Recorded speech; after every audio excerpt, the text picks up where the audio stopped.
Good evening and welcome to the special presentations of the City Council of Moreno Valley. Today is March 5th, 2019. Our first presentation is a proclamation recognizing April as Senior Veterans Month. And we will be presenting a proclamation to members of the Moreno Valley Senior Citizens Advisory Board. If you can come up, please.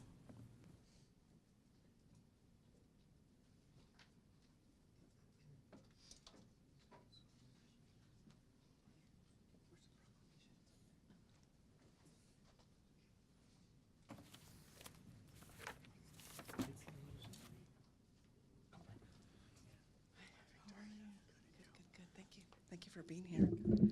Okay, good evening. The City of Moreno Valley shows our support for our veterans from various ceremonies that we hold throughout the year, to our close relationships with the March Air Reserve Base, to the variety of veteran-focused workshops and summits hosted at city facilities.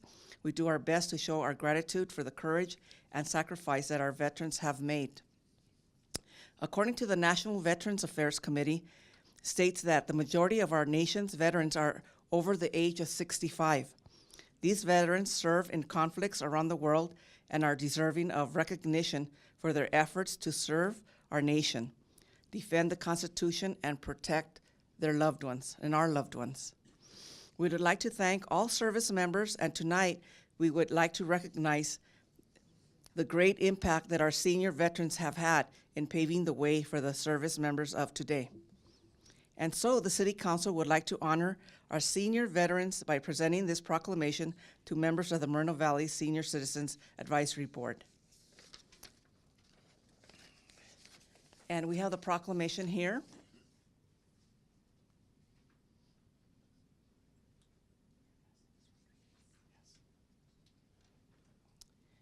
And we have Mr. Rodriguez here today. If you would like to say a few words, come on up. Okay, I just want to say thank you to everyone on behalf of the Senior Center, and thank you to all our senior veterans in presence, and also thank you to all our veterans who are in presence for everything that you have done for our country, and we will hang this proudly at the Senior Center. Thank you. Okay. Thank you, Mr. Rodriguez. Stay here. We're going to take some pictures. Okay. Let me move this.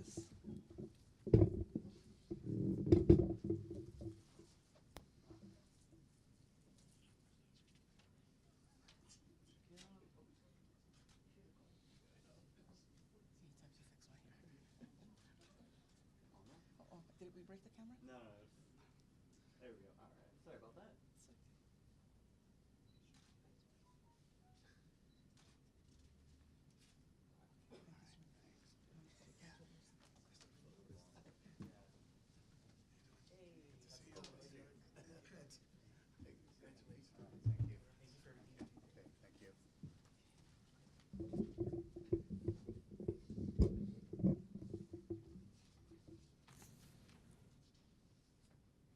You know, we do have a lot of veterans in our community, and we're very close to March Air Force Base, that it's our honor to do this.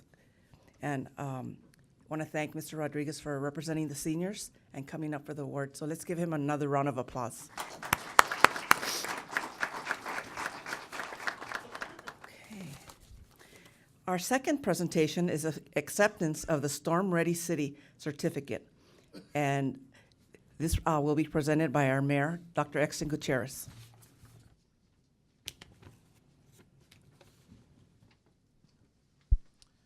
All right. Well, I just want to first say that this is actually a great treat for our city. We are being recognized by the Storm Ready for City certification to the council. So I'm going to ask that Mr. Alex Tardy, if you can please come and join us here. So it is my pleasure. Mr. Tardy is with the National Weather Service, and this is actually the first time, I believe, right? Yes. That you guys are actually doing this. So this is amazing. They are presenting a special presentation to the city, a Moreno Valley Office of Emergency Management, because they actually have been hard at work in making sure that we are storm ready and prepared each and every day, thanks to the hard work of our OEM and CAL FIRE personnel as well. All of our volunteers, Moreno Valley, like I mentioned, is going to be the first city to receive the Storm Ready city designation in Riverside County. Let's get a round of applause for that. It's amazing. And as many of you know, we have an emergency operations center that's just amazing, and I think that probably also helped, and then just everything that our Public Works and CAL FIRE does, and just everyone that puts their efforts in. So without further ado, we do have Alex Tardy, if you could have a few words for us. Thank you. Thank you very much. I work at the National Weather Service, which is part of NOAA, National Oceanic Atmospheric Administration. It's a federal agency. We're located in Rancho Bernardo, and we cover Riverside County, San Bernardino County, Orange County, and San Diego County. So a pretty large area. I've known Suzette for years when she was working with the county of Riverside way back then. And what Storm Ready is it's a recognition for hard work, and it's to show the relationship between us as a federal agency and then our local communities. They could be tribal, they could be city, like in this case, they could be county, or even other type of agencies. But it's to show the relationship of communication, preparation. Obviously, we're not going to stop the weather with Storm Ready, but at least we can be more resilient, more prepared, and show the public and inform the public and give one message, kind of one piece of information. When you go on the internet now, you Google weather, you get all kinds of different information. You change the channel, you get different information. So the idea is to have one message, one piece of information so that we can take action, save lives, save property. That's really our main mission, saving lives, saving property. But in order to do that, we have to communicate and we have to talk the same language and allow people to get that message so that they can take preparations and at least avoid some of the weather or be more resilient after the weather moves through. And couldn't be a more perfect time with this busy winter that we've had with snow, rain, wind here in Southern California. So I'd like to congratulate Moreno Valley for taking the effort to officially become Storm Ready and to recognize the city.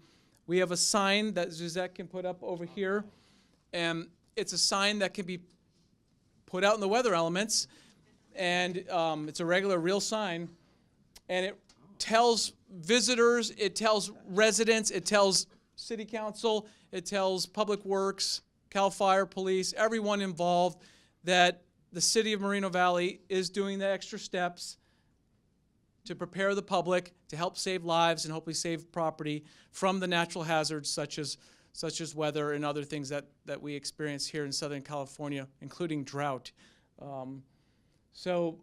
Really appreciate working. This is not the end, it's the beginning of a relationship between the city and the National Weather Service. So I kind of want to look at it as a moving forward and just the beginning of working even closer with the city of Moreno Valley. So thank you for having me out here. Thank you, Mr. Tardy. Take a picture? Yeah, how about right next to you? And I have a certificate that you can hold, if you don't mind. Yes, yes. In my other hand is a weather radio, and that is what it sounds like. It's a radio that just broadcasts weather 24/7, including the emergency alert system, which some of you are probably very familiar with.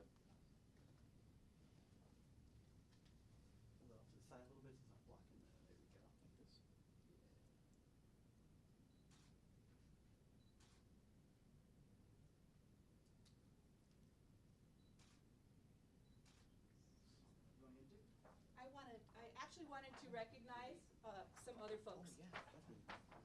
So I just wanted to recognize that this isn't an OEM thing. This is truly the efforts of all of the city agencies that work to basically get the city prepared. This is Public Works. They do a tremendous job beforehand. This is our law enforcement partners, our code enforcement, fire. Everyone puts in the effort. The minute we start to hear what Alex has to say about the weather, we jump in and we start coordinating all the efforts that need to happen. So if it wasn't for the city and all the partners that we have, we wouldn't have been able to accomplish what we did. So thank you to all of our amazing people out here. Do you have any of them out there right now? They're all out here. Have them come up? Come on up, guys.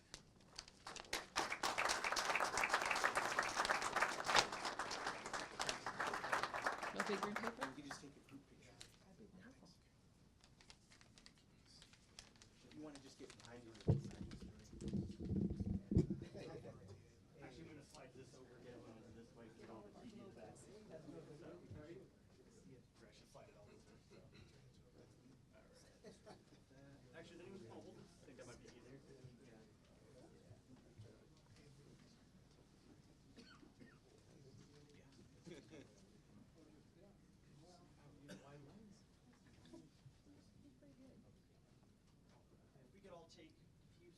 Thanks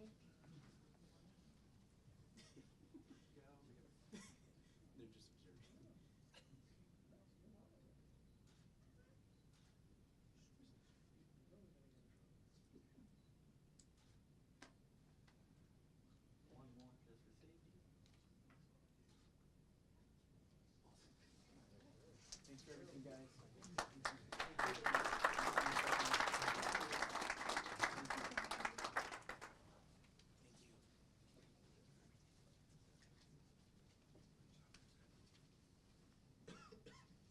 Isn't that great? Let's give them another round of applause.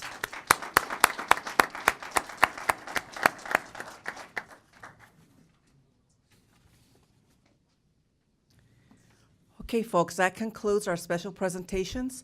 The regular council meeting will reconvene in about 10 minutes.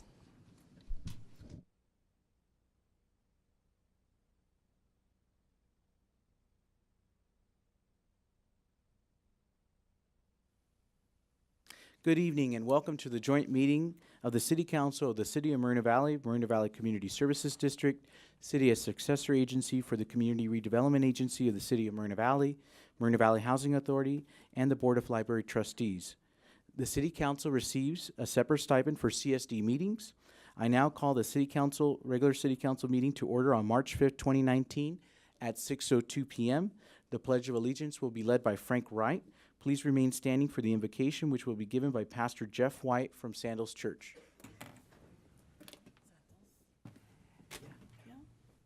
Shall we honor the colors of our flag in the most patriotic manner by reciting, I pledge allegiance to the flag of the United States of America and to the republic for which it stands, one nation, under God, indivisible, with liberty and justice for all.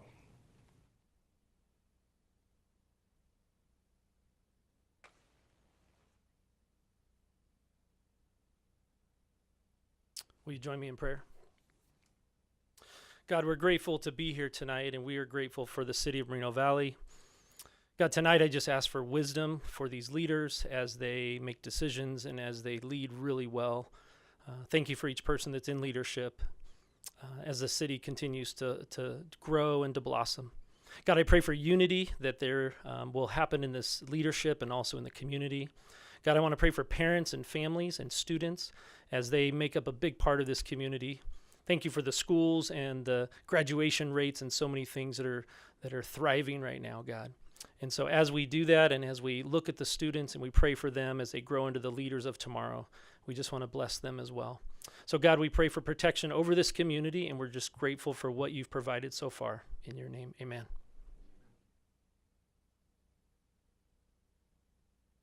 Thank you so much, Pastor White.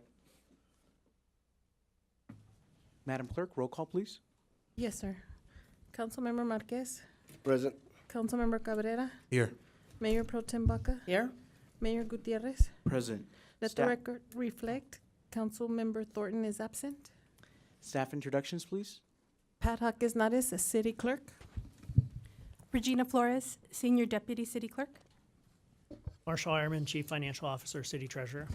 Martin Kozanowicz, City Attorney. Tom DeSantis, City Manager. Alan Brock, Assistant City Manager. Mike Lee, Economic Development Director. Rick Sanzemeyer, Community Development Director. Dave Lillivere, Acting Chief of Police. Abdul Ahmed, Fire Chief.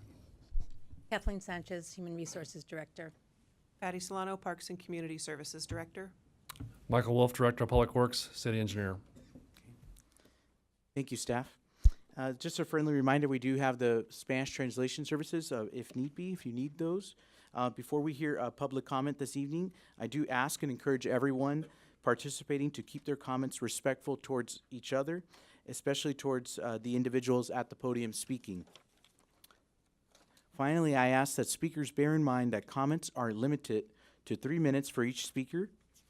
Public comments on matters on the agenda will be taken up as the item is called for business between staff's report and City Council deliberation. Those wishing to speak on any subject not on the agenda may do so now.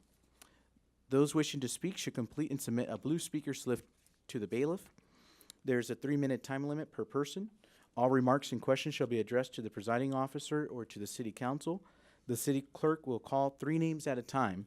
please move to the front of the room when you hear your name called. And in order to preserve the meeting decorum, council and staff will not respond during public comments. Any council comments or questions to staff will be addressed during the council closing comments.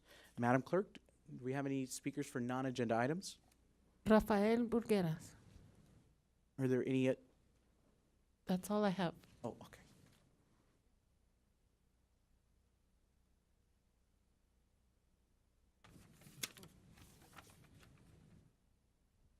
Mayor, there may be two others. Okay, just go ahead. Good evening once again, Mayor, commissioners, council members, staff, and our guests and residents. To the city of Moreno Valley, congratulations on another award, well won, because it's important to know that we're doing our best in the city of Moreno Valley to stay ahead of storms, development, crime. You know, anything that we can help our city and our residents to do good, that's important to each and one of us. And once again, our mayor received the award for us, and we applaud him for that. Thank you so much, Mayor. My second thing is to remind the city of Moreno Valley that this Saturday is the Race on the Base, our first annual Race on the Base that's going to be hosted part with the community service, Parks and Recs, and trails. So if anybody's interested in running this Saturday at 8 a.m., be there. It's going to be the first. It's going to be good. So if we all come, we can make it popular, and we can have something like this every year so we can promote our city. And that's how we do things in our city, by making it all happen. And we make it happen so others around us can come to our city and partake of our races, our festivals, our events, you know, and our parades, because that's what it's all about, making Moreno Valley a place to live, a place to work, and a place to visit, you know, when you're coming through it, because you got to come either through the 215 or you take the 60. You got to meet us somehow if you're going by us. So come in and visit us. Thank you so much. Thank you, Rafael. Next speaker is Luis Palomares. Are there any other speakers, Madam Clerk? That's all. Okay. Okay, is it for non-agenda items or for the project? Go ahead. Go ahead.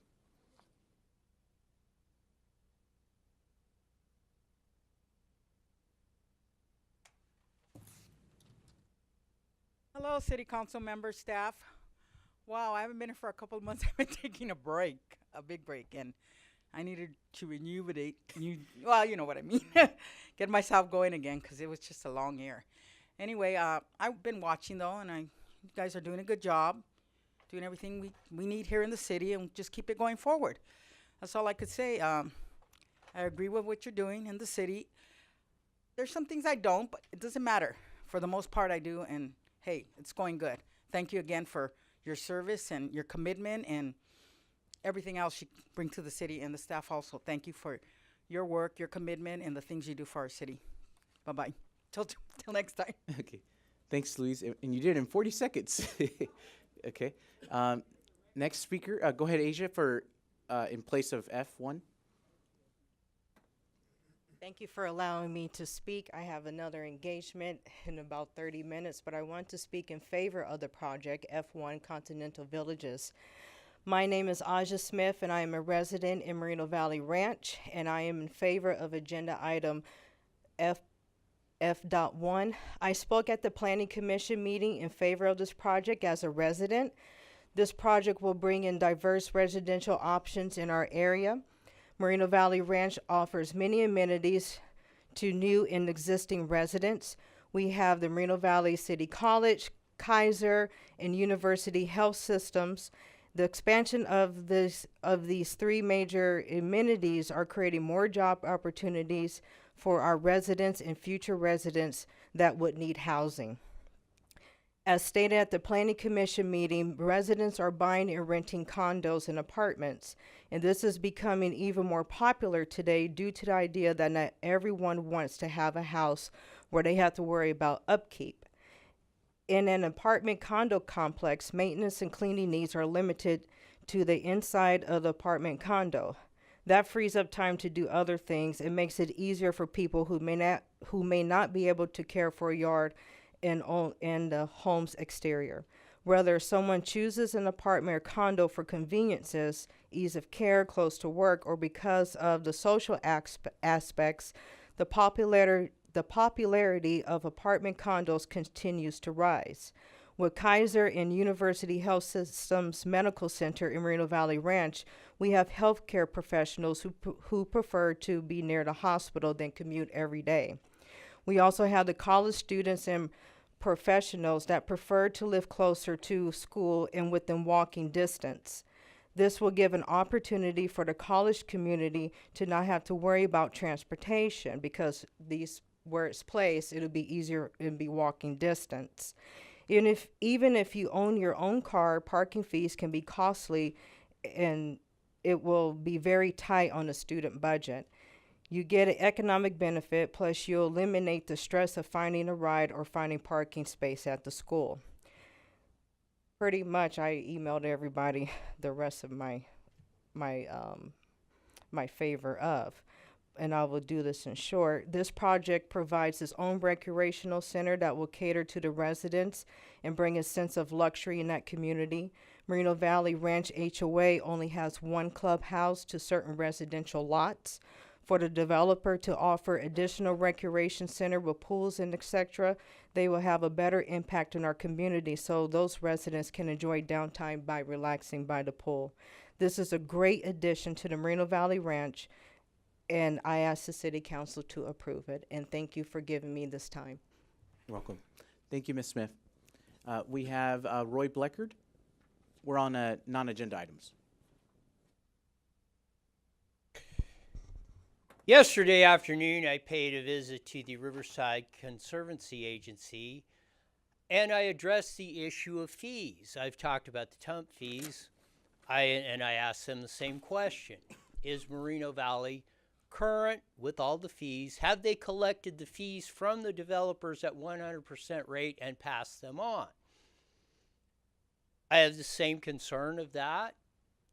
I have the same concern, and I'm addressing this before the board because I think, as all of you aware, it appears I am on a blacklist on my communications email with the City of Moreno Valley. On top of that, my emails are getting screened or rejected or blocked for intent analysis, among other things. And this has been going on multiple times over a long time frame period. Again, we talk transparency in a lot of things. If we're going to practice that, or should the city be blocking communications of anything like that?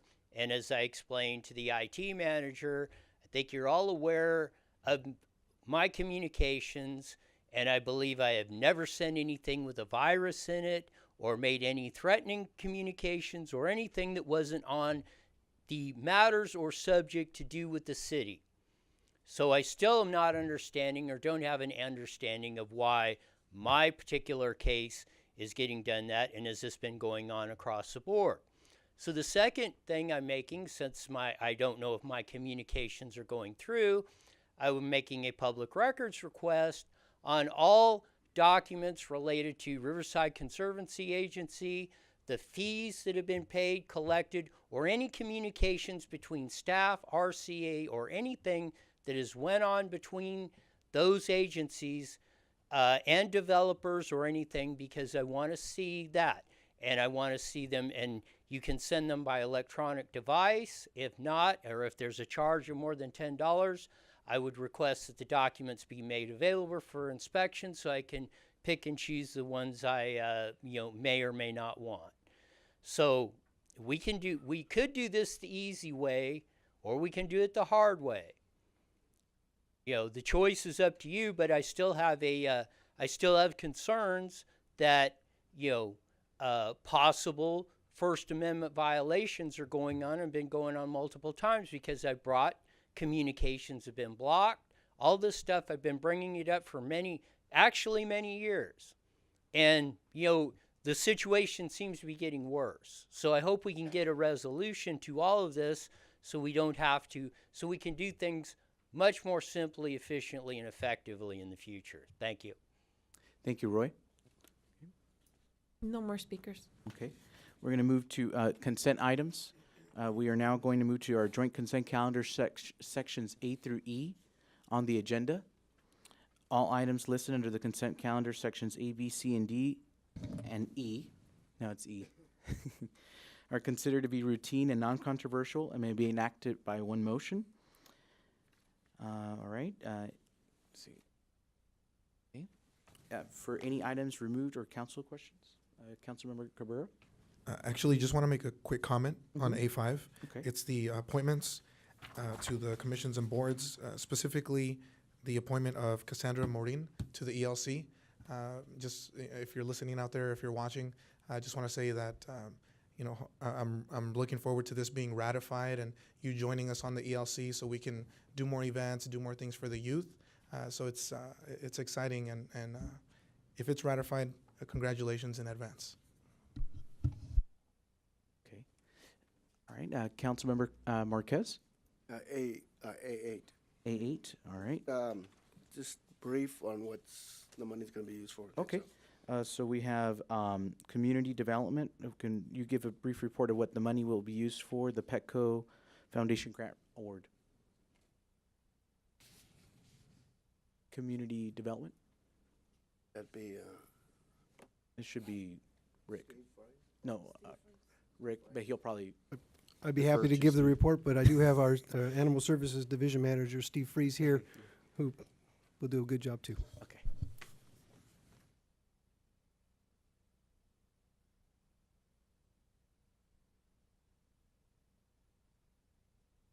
Good evening, Mayor, Mayor Pro Tem, and City Council members.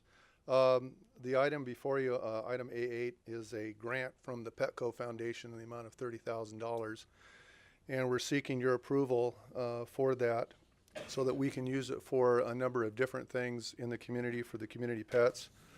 Specifically, what we want to continue to do is to keep our community pets healthy and ensure that the animals that do come into our facility are healthy when they get there. So we want to do an outreach program that will help our low-income residents be able to spay and neuter those animals, also to vaccinate and microchip those animals where they may not be able to afford to do so right now. So we want to make that accessible to those folks.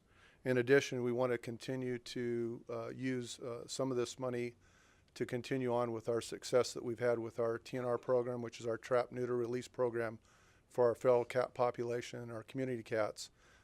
Since we started that program in October of 2015, so far we've saved over 1,500 cats who would otherwise would have been euthanized. So those are the types of things that we would like to use this grant money for.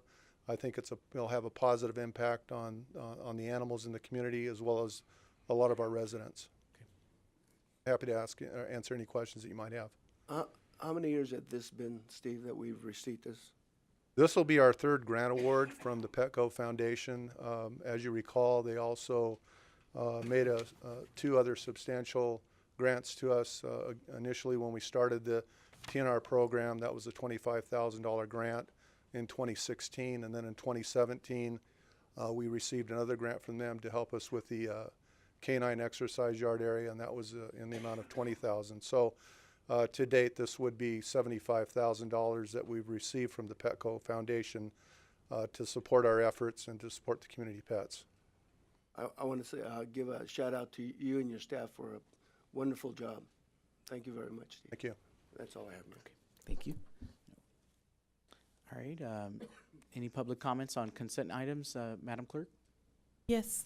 Rafael Burgueras and Roy Bleckert. Okay.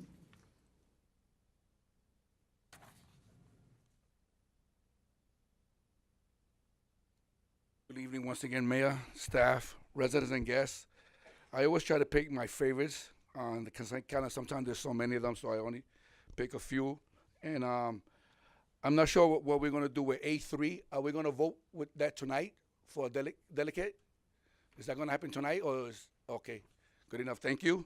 Again, A4, to those that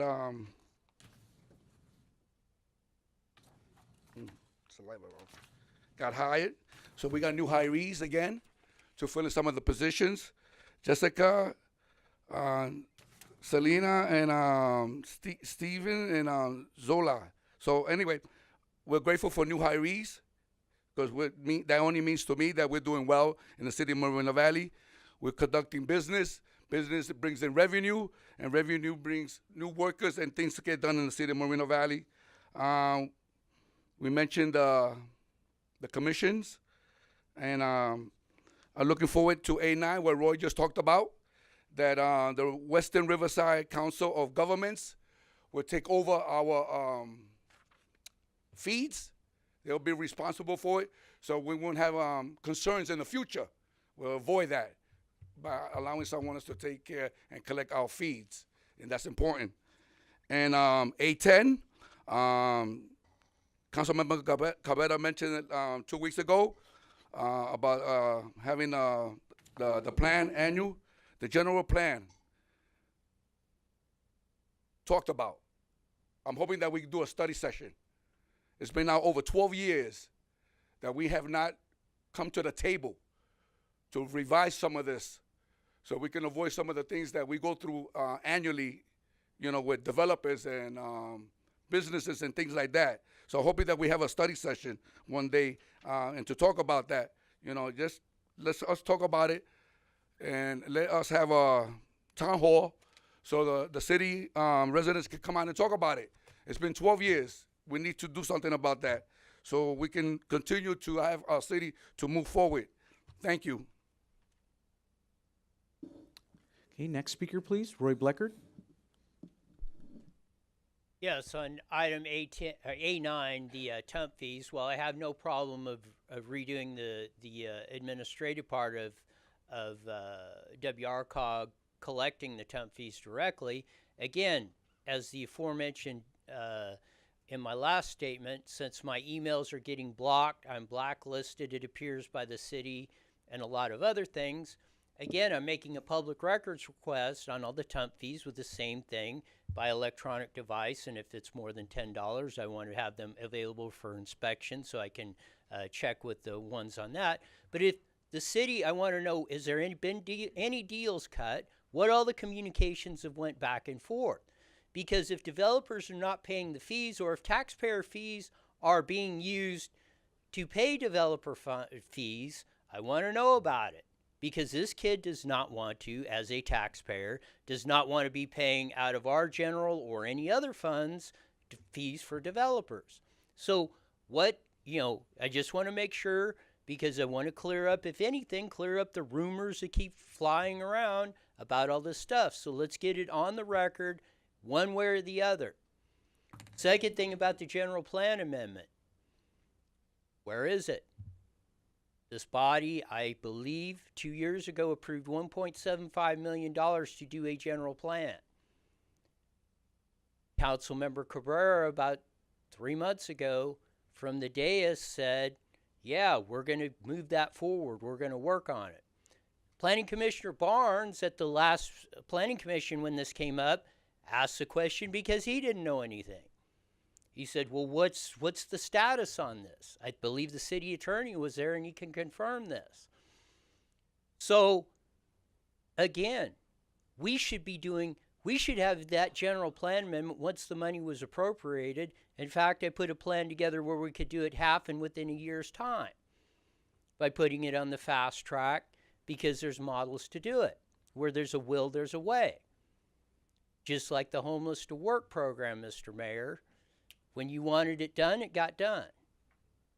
Same with the general plan, because if we're to move this city forward, and I had estimable economist Jay Pragg was talking to him today, if you're going to get the amount of development that's going to make your community right, you can do a lot of that with the general plan. And where you are attractive to bring businesses in, and people want to move to your community. Hillside Ordinance is another one. Where's that? If you want to attract higher end housing, we could do that too. It's been sitting for 3 years. Well, for decades it's been done that. So there's a lot of things a lot of concerns that we could be doing that we're not, and we should be doing. Okay. And I hope we'll get to them. Okay. Entertain a motion to approve. Motion to approve. Okay, a motion to approve by Mayor Pro Tem Baca and a second by Councilmember Marquez. Please vote. Okay, and it's approved unanimously.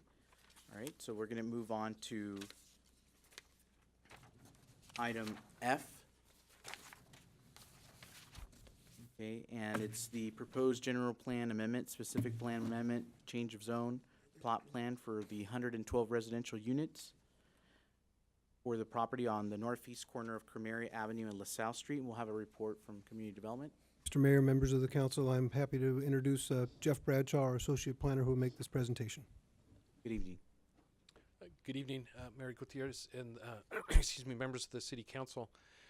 The item presented to you this evening includes multiple applications. A request from the applicant, Continental East Fund 3 LLC, to subdivide the approximate 19 acres of the project site into 3 parcels to establish land use and zoning designations for the site for medium density residential and future commercial development, and to replace what was previously approved on this site for detached single family residential units with 112 apartment units.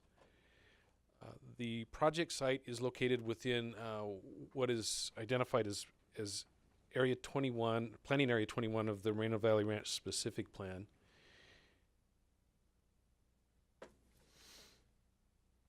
And the history, if you will, briefly for this area, is the specific plan was originally adopted by the city in August of 1985.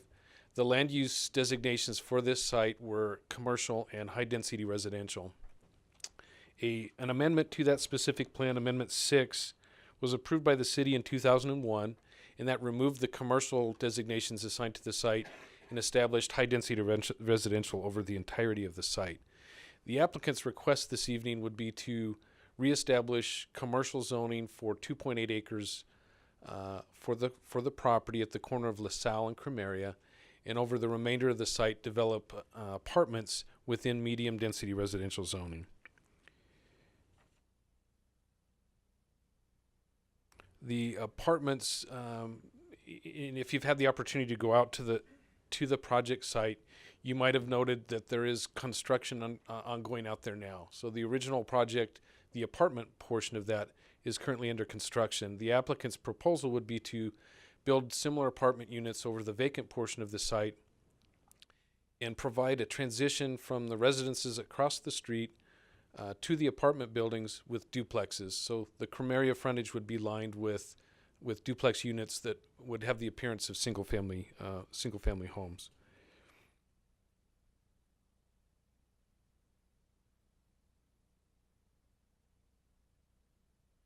The again, by way of background, this was presented to the Planning Commission at public hearing in January of this year. The Planning Commission reviewed the content presented by staff in the way of a staff report. They took public comment, and following the public hearing, recommended to the council that they certify the environmental documentation for this project and approve the project as presented to you this evening. This staff worked with the developer to complete the city's required notification for this project. Notification of the hearing for this evening was published in the paper. The site was posted, and mailing notices were provided to all property owners within 300 feet of the site. As of this evening, I did receive 2 phone calls and emails, inquiries about the project. The email arrived last night, I think at 7, and that included a letter stating opposition to the project, and I believe that letter was provided to you for your consideration. The applicant also has provided a response to that, and I believe a copy of that response to the opposition letter has also been provided to you for your consideration. Staff's had an opportunity to review that letter. We're very comfortable. We feel certain that the addendum prepared for this project is complete, that it adequately addresses the requirements under the California Environmental Quality Act, and we feel confident recommending certification of the environmental documentation that's included in the staff report. The zone change at the corner to community commercial would allow for future development on that corner with retail and commercial uses. During the Planning Commission hearing, there was a resident that asked questions about the future of that corner. The concerns of the resident were whether or not a gas station, convenience store, or fast food would be uses that could be allowed to be developed on that corner. And the answer provided at the Planning Commission meeting that night was that no, that they could not. Staff researched further the zoning and wanted to clarify this evening with you that neighborhood commercial zoning, which is proposed for that corner, would allow for a fast food, convenience store, or gas station, but only subject to approval of a conditional use permit. The applicant's been asked a number of times their intent on what they intend to do there in the future for that corner, and has assured staff and the public a number of times they have no intent to build a gas station, convenience store, or fast food. They're not interested in those uses for that corner. With that concludes my report. Staff is prepared to answer any questions you might have, and the applicant is here this evening also with their team to answer any questions that the council might have about this project. Thank you, Jeff. And then before we move on, I just want to recognize the two commissioners that were just ratified.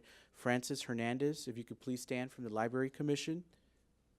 Francis Hernandez, if you could please stand. And also Anna Christian from the Senior Citizens Advisory Board. Congratulations. Thank you. Okay, so we'll go straight to council questions of staff. Okay, Councilor Marquez. Yeah, thank you, Mayor.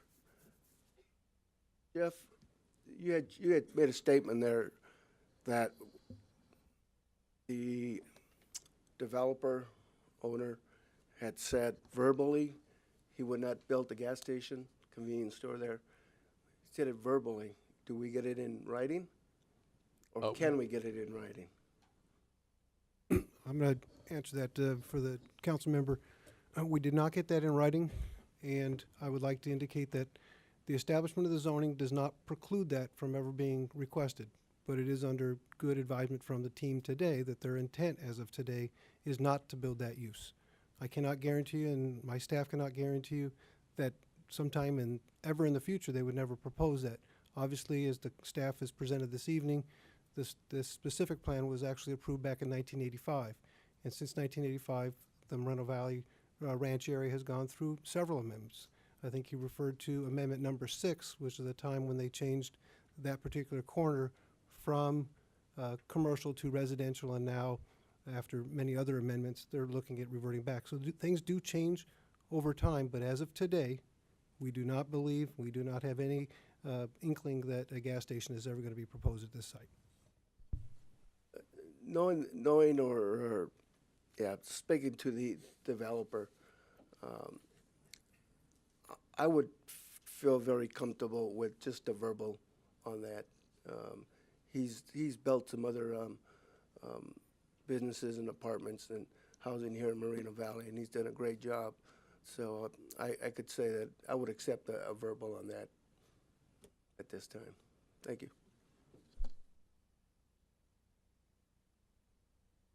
Any other further council questions of staff? I don't have any. We'll go ahead and open the hearing. Okay. Thank you, Jeff. Okay. We'll go ahead and have the applicant testimony.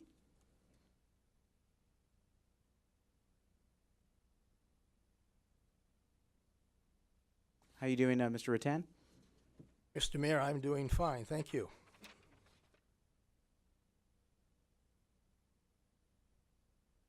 It's been 9 years since we started targeting Moreno Valley. And back then, we all know that times were pretty tough.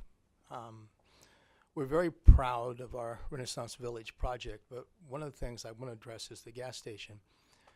What separates us from most companies is we listen. And I remember in 2011, at the time when we were coming in front of Planning Commissioner Gaiba, and he said, you know, we're going to approve your project. And at the time we were looking for just to do assisted care, but he says, my mother might need memory care, and would you consider doing that? Well, we did, and we came back a year later. In fact, he did place his mother there, and Mr. Mayor, you have attended our facility. We've impacted hundreds of lives of not only the seniors but their families. And what separates us from most developers is not only are we a developer, we're a builder, but we also operate. We have 65 full-time jobs at that project. Now, when we broke ground last year for this proposed project, we were planning to do single family. But again, the community is the one that started asking, well, you got that 125 unit approved. What's going on with 11 acres? And we had various homeowners would come into the construction trailer and say, well, could you consider some type of restaurant retail component on that property? Frankly, we hadn't even thought about that. But what we did do is we studied it. We hired the Concord Group, we validated it, and there is a need. So I will make a commitment that we do not believe we want to do a gas station. I don't think that a gas station at this location, but I want to talk to you a little bit about phase 2 and then the future plan. On phase 1, with 125 units now under construction, we're at 18 units to the acre. Now, I'm going to be one of the few developers, and I've been doing this a long time, that'll come to you and say, you know, can I get permission to maybe do less density? Because that's what we're asking you to do tonight. If you vote for the approval for phase 2, we're taking, instead of 18 units to the acre, it's only 13. And why did we do that? We want open space. And we want to mitigate, we've added duplexes to give it more of a residential feel. We have all types of walking paths. And what that allows us to do is to come back on about a 2-acre site, if you will give us the approval. We want to do something that I think the community will be very, very proud of. With that, I'm available for any questions. We have our architect here, our civil engineer, and our entire staff is here. Certainly would be available to answer questions. No gas station.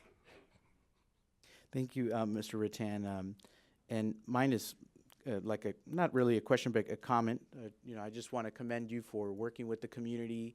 Like you mentioned, you know, after, you know, that about a year ago, you know, things changed and you really worked with the residents there and you came up with a better plan. So I want to say thank you. I should have been remiss is that we could not accomplish this without your staff. This has been a lot of work for everyone because, you know, currently under the general plan, we're supposed to try to figure out how to get 22 units to the acre. That would mean we were doing 3- and 4-story product, which I just think is probably not the right type of product for this site. Thank you. Thank you. Okay, Councilmember Cabrera. Oh, sorry. A couple questions. Sure. Thank you, Mayor. My apologies. Please excuse my voice. A little under the weather, but I'll get these questions through. So first of all, thank you as well, Mr. Rattan, for coming out here, for being willing to do business here, for being willing to develop.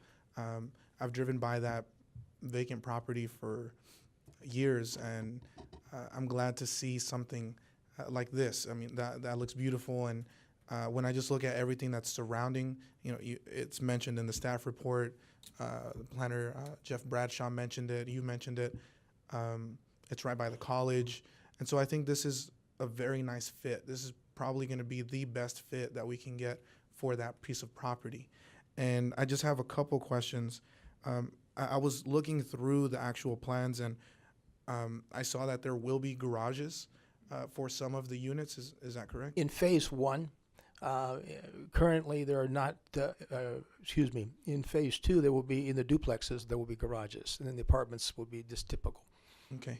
Yeah, because the reason I bring that up is because, you know, now we have more vehicles, like electric vehicles, right? You know, Teslas, et cetera. Do you plan on putting any kind of electric vehicle charging station there? We would have no objection if the city wants to impose a couple of charging stations. We certainly could accommodate that. Because I know there's going to be garages, and so if someone does happen to own an electric vehicle, they can install one in their garage as well, right? Yes, absolutely. That's doable. Mr. Bradshaw mentioned you don't plan on putting a gas station on that corner, and you actually mentioned a restaurant or something. So what do you have in mind for that commercial corner? Well, it's not a secret. We want to see more of a plaza internally with a food court.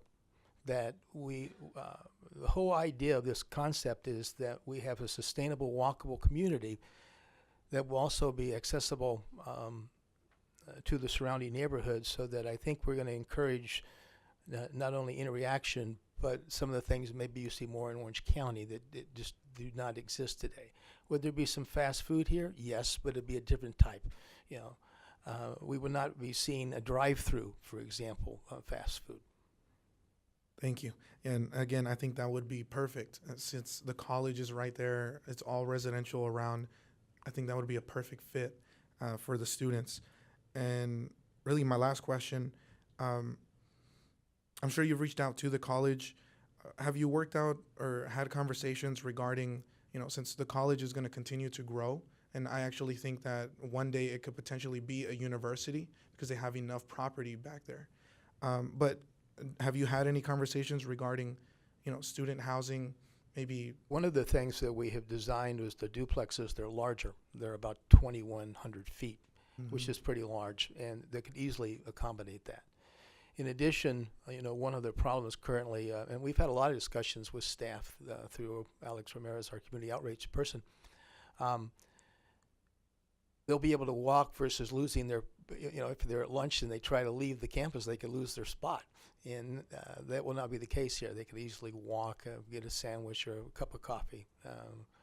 We've been approached by a local coffee shop that wants to go there. Several calls on that, but we would plan probably by May, subject to, of course, staff review, to come back with the proposed, what we call phase 3. We just need to get the plan amendment in order to accomplish the next step. Mm-hmm. Yeah, Mr. Rattan, thank you so much again for being willing to develop this and for doing business here in town. I really like the project and looking forward to the vote. Thank you. Any other questions? I'm just excited you said a coffee shop there, so that's great. Okay. Okay. All right. Thank you, sir. Okay. Thank you. Thank you. We will now take a public testimony. Rafael Burgueras, Carlos, and Roy Bleckert.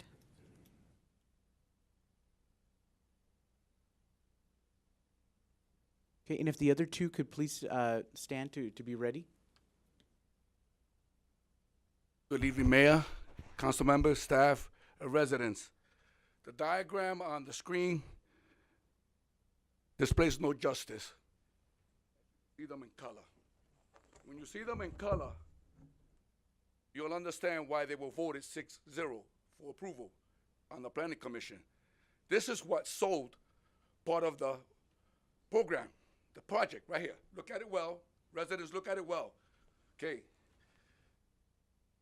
What he did, what the developer did, was take this style and put it along the footage of Crimea. So in other words, if you drive by there, you will think these are houses just like the ones across the street. And this is what the residents in that neighborhood agreed to. This is what they loved about his program, his development, that it accommodated the neighborhood real well.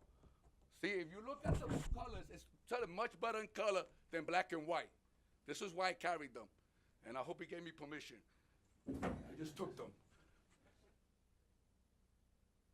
With that said, you already know, no gas station, no gasolina at all, okay? Because we don't want to see this come back in the future. Now, it's true with Rick Sagamai, there's no paper, but I believe that his word is a lot in this committee. So we're going to hold him accountable because we have tapes that we can go back to him saying himself, no gas station, if that ever comes up, okay? But it's going to be a good additional part for the neighborhood, especially for those that are looking to rent. And like Councilman Cabrera said, in a large duplex like that, you'll have roommates, sharing the facility. So the cost will be a lot simpler for them. Again, I didn't carry all of them because I only got 2 hands, but you could have saw the pool. So everything that he was mentioned through Ms. Smith earlier is his word. their promise to us, the committee, Moreno Valley. So I'm glad that it was voted 6-0 at the Planning Commission, because they did the same thing that you just did. You asked a lot of questions, and they gave a lot of answers. And they convinced a lot of us that they'll keep their promise. And that's what we're hoping for the city of Moreno Valley and the area, especially for the college. Thank you tonight. Thank you. Thank you. Next speaker, Carlos, followed by Roy Bleckert. Good evening. Good evening. So I'm right across the street from what would be phase 3, I believe, or phase 2, the apartments. So I'm really close to it. And I'm really not a fan of hypotheticals. So Council Member Marquez, I give you props. One of those things in writing goes a long way. But just wanted to share some facts. Moreno Valley College has so much potential, but, they closed their physician assistant program and they're not going to bring it back. And I think that was it's one of those programs that you move into a city for. You're not going to move to Moreno Valley for a typical, 2-year college unless you're already there. And another one is there's been some dust that has came into my property for the development that's taking place in the apartments. The apartments are on the other corner, Coahuila and LaSalle, but it's made it to my property. There are now lights facing my property at night. I understand that developer needs to protect their assets, their equipment, but just to let you know, I got some dark color, some blocking curtains so I can get some sleep at night, more privacy. And the parking enforcement in my neighborhood is from 7 to 7. At least that's what the signs say. But if you were to call during non-business hours, unfortunately, that wouldn't be enforced. So not a fan of hypotheticals, but now the hypotheticals come in, where dust is more intense in my property because of the construction happening right across my street.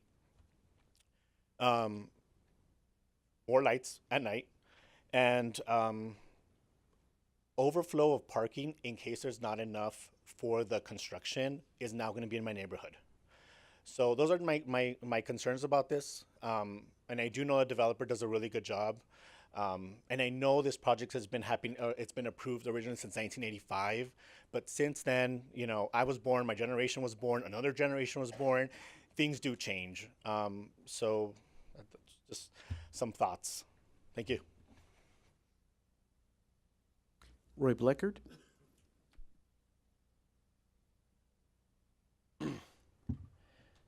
One thing I have to disagree with Raphael on is I want more gasolina when I don't want to run out or I don't want to have shortages. So that's just a little joke about it. And I don't know what the phobia is of gas stations, but that's besides the point.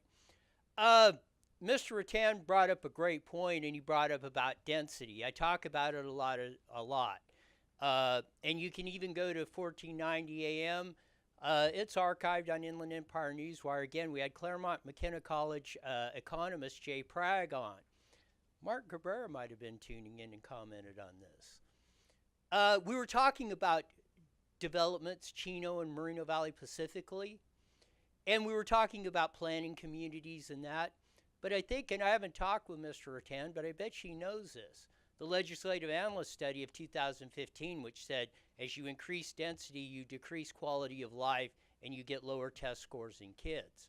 So I applaud this development for putting a quality development in, putting the kind of quality development that might even reverse the negative fees to services part. And this is the kind of thing we should be looking at. We should be dropping the rules and regulations and repealing odious acts like CEQA that stop projects like this or cause up to $100,000 open the door fees and stuff, which drive the price of everything up and make housing less affordable. It is government rules and regulations that make housing unaffordable, not developers and contractors and people that want to buy homes. When we realize that in this state and across this community, and the cities that would take advantage of this would see a boon in that, because Moreno Valley has been long left behind in this last economic boom as far as housing and development and stuff like that. It's why I've talked about the Hillside Ordinance, another one that actually attracts dollars, industry, and quality development into your community. And we have so far discouraged that. So maybe you could use this as a template and then figure out how to fix, like I've called Moreno Valley, the patchwork city, patchwork quilt city, because we have just all sorts of scattered stuff that doesn't make any sense. But other than the last apartment project that was put in this area, workforce apartments, which didn't fit, this project fits. This project works within the community. And as we go forward, we should look more to what makes that a diverse economy development will make you a successful facility. And that's what we should be looking for more in the future. I hope you pass this project. Okay, thank you. Okay. No more speakers. All right, we'll go ahead and Mr. Rattan, did you want to do a rebuttal? Or you're fine? Okay. All right, we'll go ahead and close the hearing, and we'll go to council deliberation if desired. I'll entertain a motion by council to approve staff's recommendation number 1. So moved. Okay, motion by Mayor Pro Tem Baca, second by Councilmember Marquez.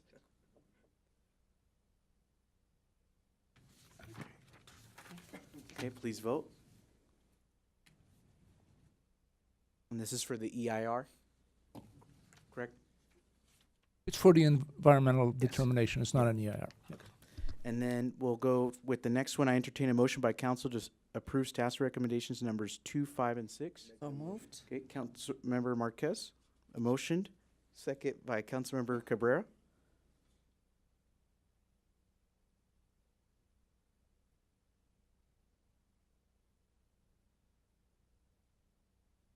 Okay, and that's approved.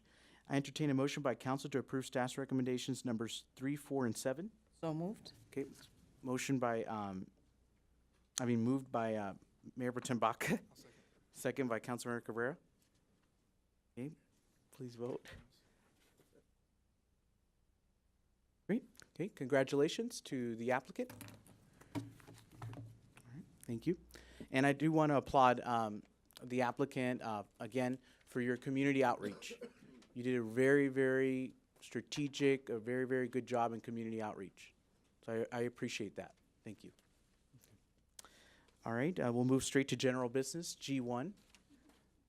Fiscal year 2018-2019 mid-year budget review and approval of the fiscal year 2018-2019 mid-year budget amendments. Report of financial management services.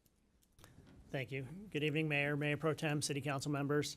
The item this evening gives us a brief update of the city's financials through the mid-year. So we've passed through the first 6 months of the fiscal year from July 1st through December 31st. And we have, as part of the report, there's an attached documentation that provides more detail, but I wanted to give you the quick highlights of the general fund particularly. At this point in the year, through those first 6 months, we'd be looking at receiving approximately 26% of our revenue.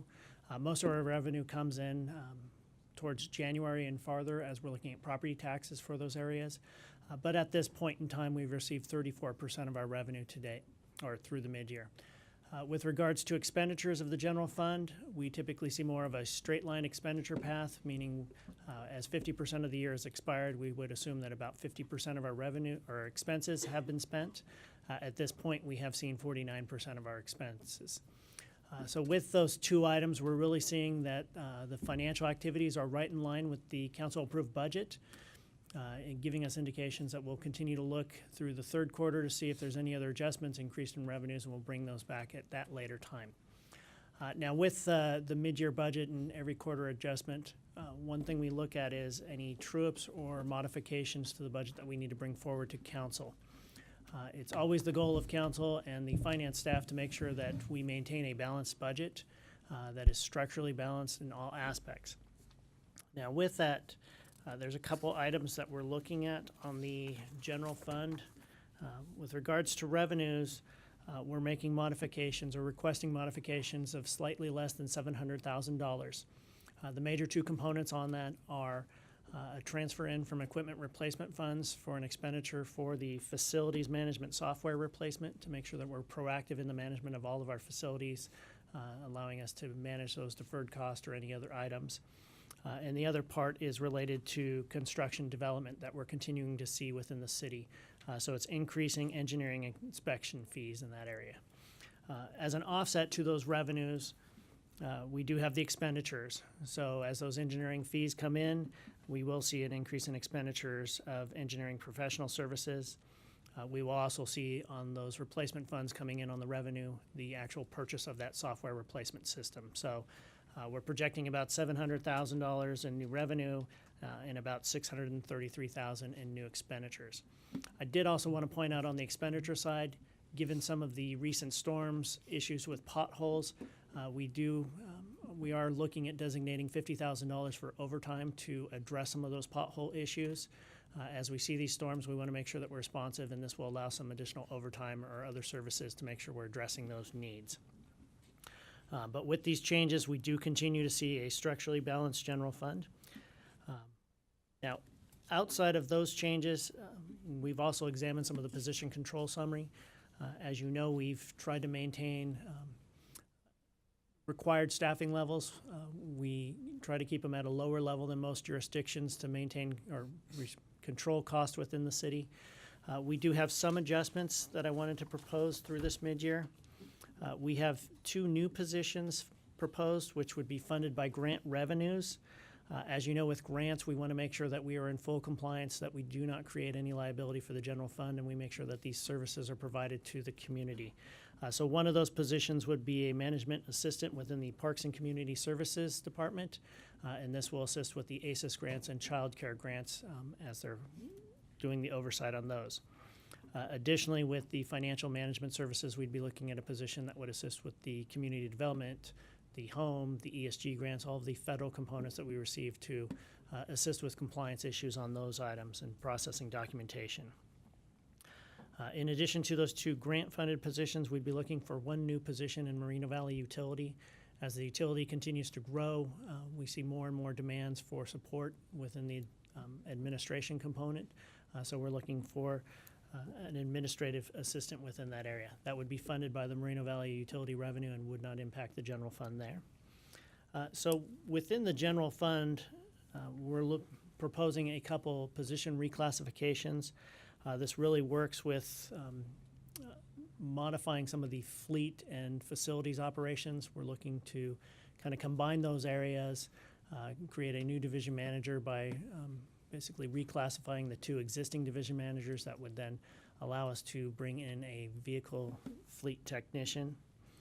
And outside of that, there's one other component we've got in finance. It's modifying a position that's currently a senior administrative assistant, reclassifying them to a management aide that requires basically no budget adjustment, but the capacity of that individual has more extent that they can support operations. We've historically come forward to council with some of the reclassifications to provide more capacity within our staff, more services, without providing more cost or demand on the budget. The final one in there is the management assistant in purchasing. This one would be partly funded through savings in other positions. It's currently on the position control roster and wouldn't be a new one, but we're providing funding for that moving forward. So that's a quick summary on the position changes. Outside of the general fund, really minor modifications with regards to gas tax and Measure A, just modifying the revenues based on the projections that we have from the state and the county. And then as we look at the Moreno Valley Utility, we're proposing an adjustment to the power purchases and renewable energy expenditures. So that amount would cover some of the increased market demands right now and allow us to fund those purchases. With that, that concludes my report, and I'm available for any questions. Okay, questions from Councilmember Marquez? Thank you, Mayor. Marshall, let's go back a little bit on the overtime for Public Works. Does that include weekends, or is that just during the weekdays? Councilmember Marquez, that allows service during the weekdays. The batch plant that provides the asphalt that the pothole crews use are not open on Saturday or Sunday. But what this does, it expands it from 4 days a week to 5, and it puts a second crew out there through the overtime. And that's clearly, the council members, you've told us the condition of our roads is a key priority. And so we believe this is a good way to address that. The asphalt company that we purchased the asphalt from, I don't know who will answer this, but is that storable? Or we can store asphalt in our city yards? It is not. And what's the reason that we cannot store it? Michael, you want to talk about the temperature? Sure, Councilmember Marquez. So the temperature has to stay a certain temperature for it to be placed, and then once it gets cold, you can't reheat it because you start breaking down the binders. So it's only good for its first temperature, and then once it gets cold, you can't reheat it. Okay. Yeah, I've been asked about that. Why can't we do it on weekends? And I just want to let the public know that we're trying everything we can. And again, the weather has a lot to do with it. You can't put asphalt down when it's wet because it just will not stick, correct? It just. Correct. So I just want to let the residents know we're trying as hard as we can to get these potholes filled. And we just want, I'm asking, or my colleagues are asking for everybody's patience out there. We'll eventually get them all done. And if you see a pothole, I think we're working on a new app. Is that correct, Tom? It is now on the Moreno Valley app under the Report and Issue tab. Residents can report potholes. So the residents out there, if you see a pothole, please get on that app and report it. And Mr. Wolf out there, his crew will get out there immediately and fix it. Not on weekends, but during the weekdays. And for the record, I think the highest volume of pothole complaints come from the 4 council members who are sitting at the dais. You are very active out there, and we do appreciate it. Thank you. That's all I have, Mayor.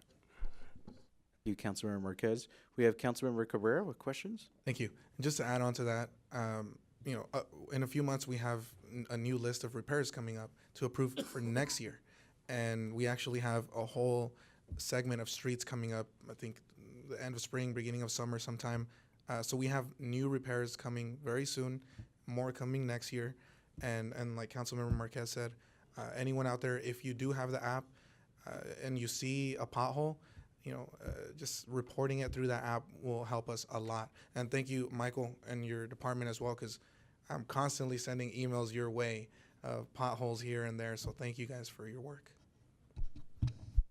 You have any on this? Or no? Okay. All right. Okay. Any public comments on the budget item? None. Okay. Okay. We'll move straight to council deliberation if desired. Okay. All right. Motion by Councilmember Marquez to approve staff's recommendations numbers 2 through 4. Second by Councilmember Cabrera.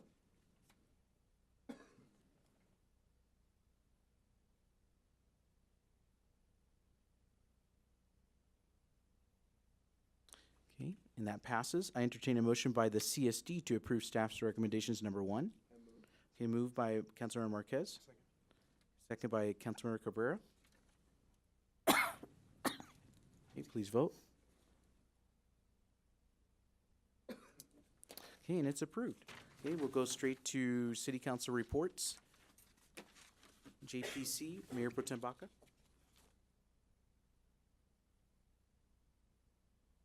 Okay, thank you, Mayor. Tonight I'm providing, excuse me, a quick update from the March Joint Powers Commission. I'm sorry. That was held on February 27th. The meeting was short but educational. The commission heard an update from RCC's Office of Economic Development about customized training and government procurement contracting support they can provide businesses in our area. The RCC Office of Economic Development is moving into the old March JPA facilities. So we're glad that we have a new tenant. And I'll go ahead and do the WRCOG update provided on the regional streetlight program activities. The city of Moreno Valley acquired approximately 3,400 streetlights from SCE in the first 3 acquisition phases in November 2018. Due to the large number of streetlights within the city, a coordinated phased-in approach for transitioning the streetlights from SCE to local control will occur. The city started the retrofit of its streetlights on December 18, 2018, and will continue installing GE LED fixtures through 2019. And that concludes both my reports. Okay, thank you so much, Mayor Pro Tem Baca. We have a report from RTA, Riverside Transit Agency, Councilmember Marquez. Yeah, thank you, Mayor. In April of RTA is set to begin construction on the University of California Riverside Mobility Hub. This is where they centralized all the transportation within the university. The mobility hub will be active, a transit destination with more than 1,800 anticipated daily boardings. The project will serve many routes, 116, 51, 52, 204, and the Rapid Link GO line. And that concludes my report. Thank you, And one more.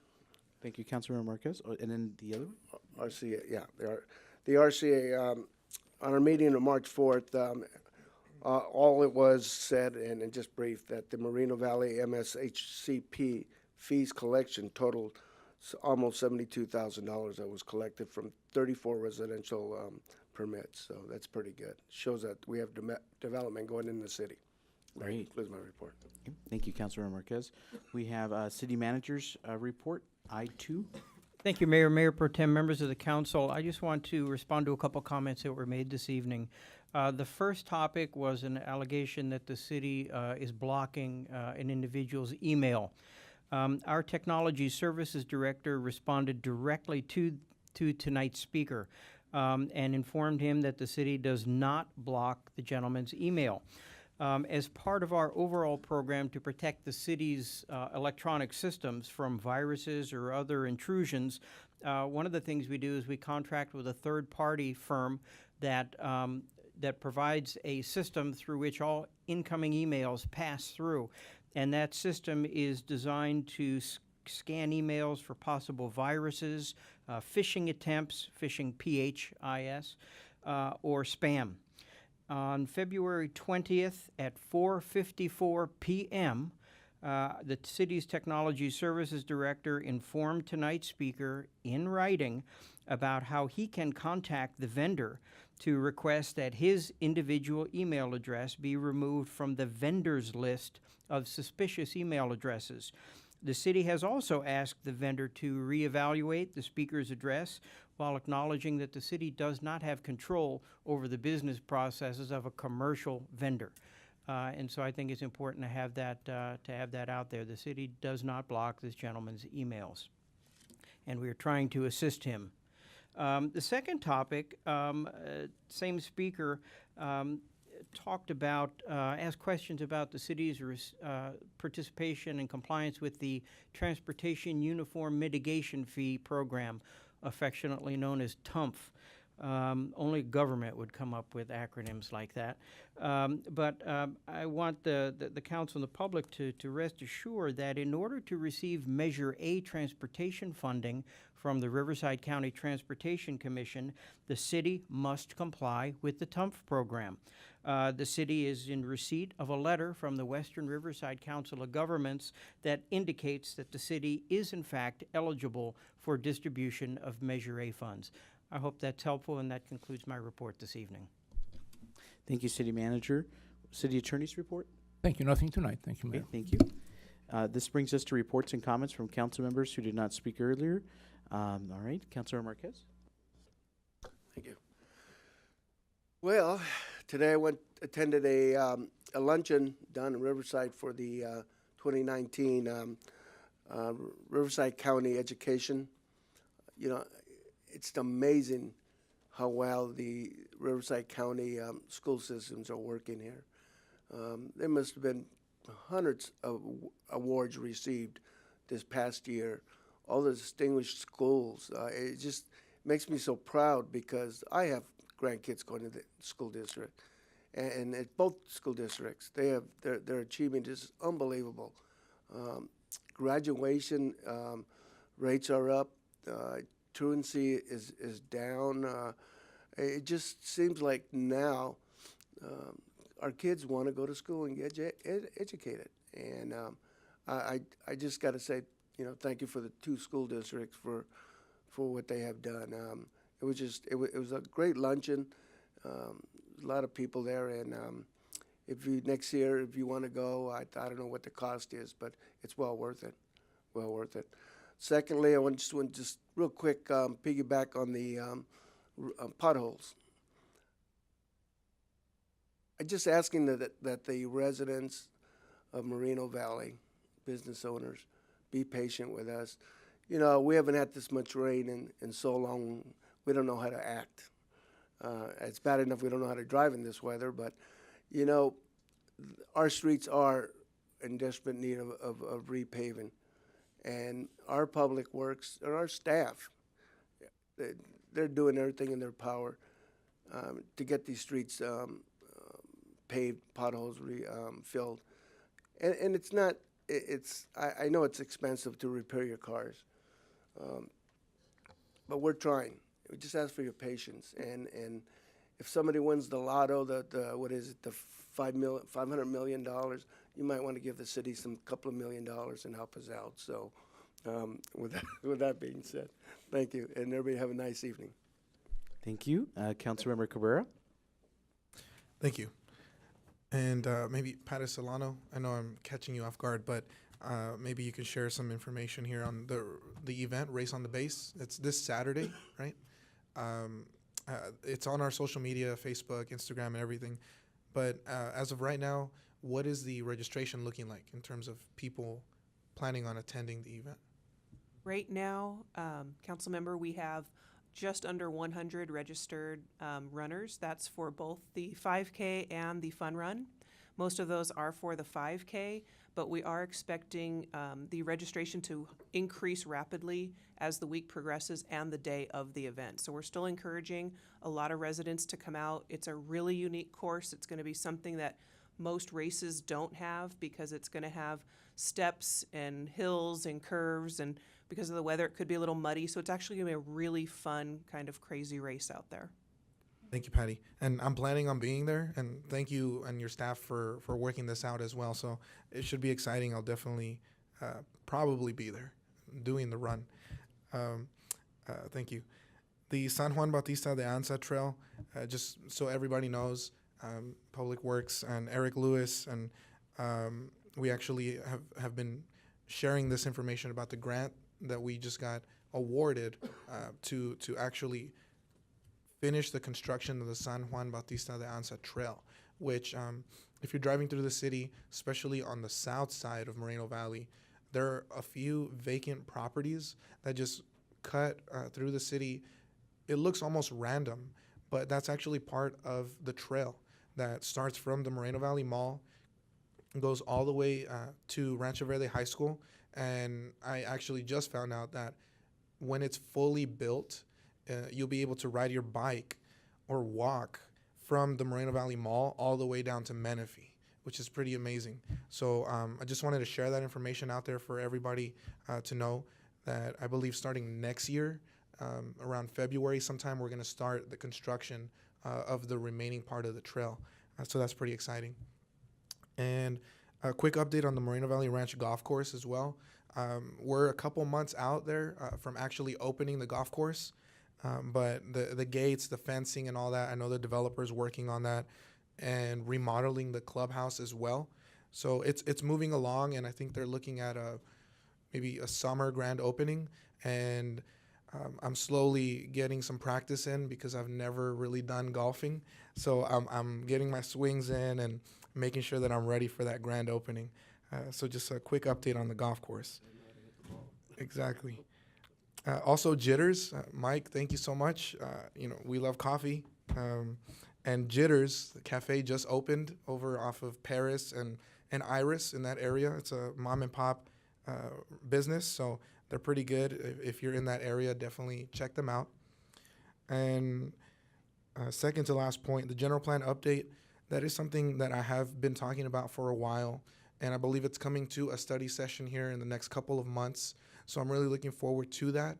I do like that idea of a hillside ordinance. I don't know how that works, but we do have amazing views as it is. And if we can have beautiful homes up on these hills, something like a Rancho Cucamonga, it's doable, and it would look very nice. So I'm looking forward to that study session in a few months. Last point I want to make,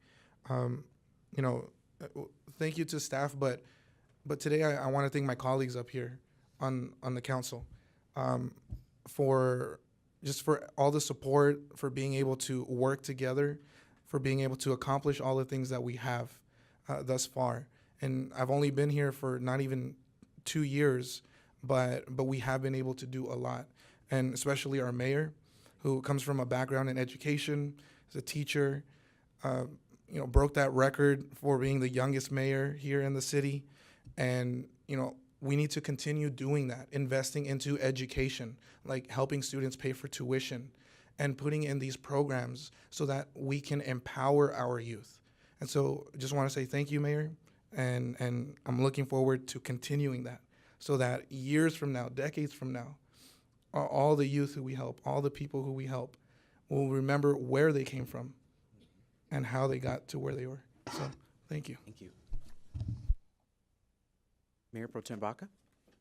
Thank you, Councilman Cabrera, for your words of encouragement.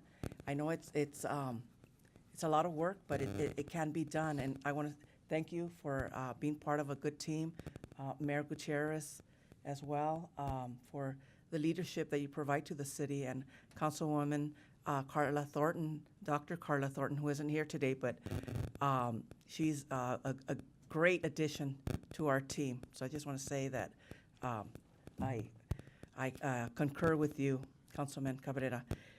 On Friday, I attended the 22nd annual Moreno Valley Police Volunteer Appreciation Dinner.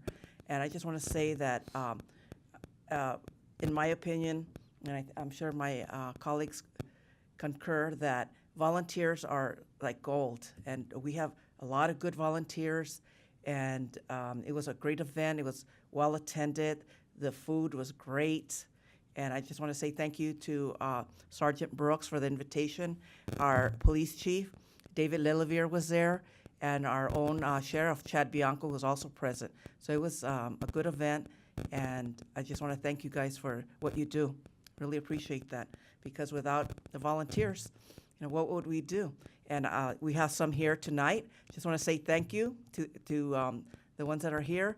We have young adults, we have people of the third age, and we have kids that come out and help. And what can I say except thank you from the bottom of my heart on behalf of the City Council.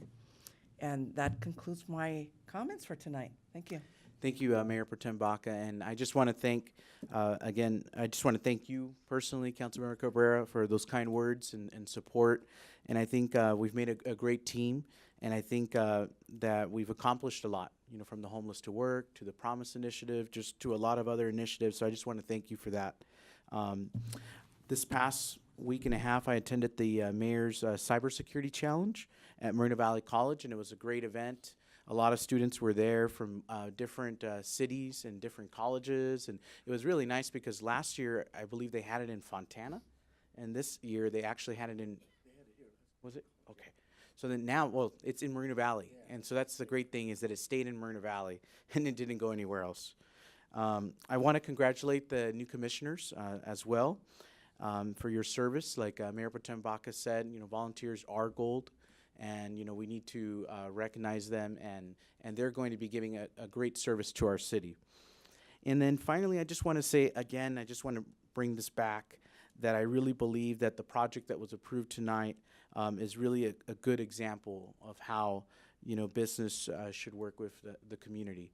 This developer, I know he went into kitchens, and he worked with people that were opposing the project, and he really did whatever it took to please them and come up with different designs. And so that's kind of what I would like to hope and see, is that when we have projects that come about, that they really, really work with the community, because this is how it should be. This is how it should be. So again, just want to go ahead and adjourn the meeting tonight at 6:20. Sorry, 7:20. Okay.